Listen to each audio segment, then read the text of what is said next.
Makes the golf swing, Brandel, so pure?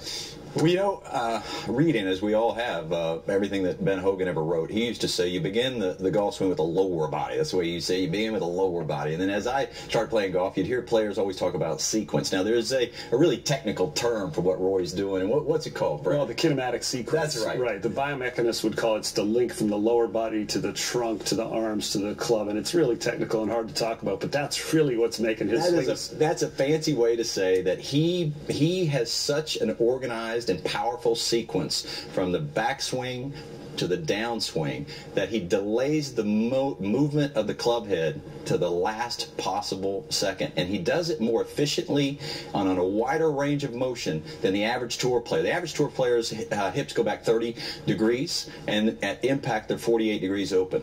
His are 49 degrees at the top, closed, and at impact he's 68 degrees open. So not only does he do it wider, he does it faster. And the people who've measured him say that it's the fastest they've ever seen.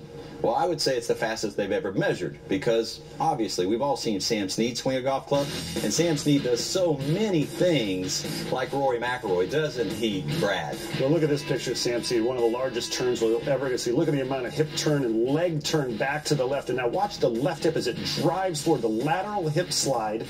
Watch how far left it goes as it starts to turn after it slides.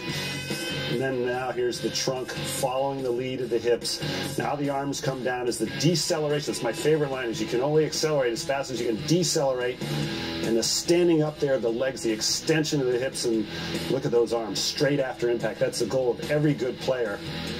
And those that have measured Rory McIlroy say it's not unlike a four-stage rocket because the energy transfer goes from the hips right there, and there he is, 49 degrees open. The hips go one way, the club's still going another, so he delays that moment. So you got the hips loading and unloading, and then it transfers the weight to the torso, and then to the arm, and to the last possible second, the club head. So nobody has a wider range of motion and a quicker speed than Rory. He's half again faster than the average tour pro. So he does this, and it looks so effortless and seamless, but at work there is flexibility, strength, balance, and speed. Every single thing that great athletes work for. They go to the gym for that, but so many bulk up at the expense of flexibility. So you got to have it all, and he's got it all.